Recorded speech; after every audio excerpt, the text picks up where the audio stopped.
Medyo puro ka lang.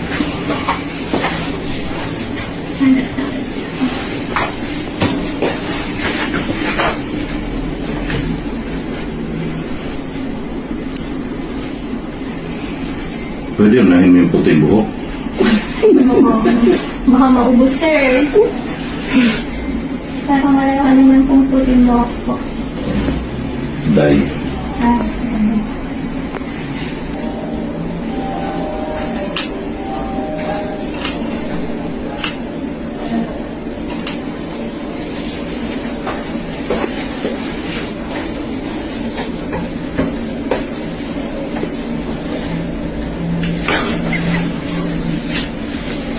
Okay na? okay na po.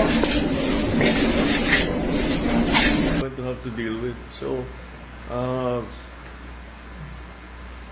anong gagawin natin? Anong gagawin natin?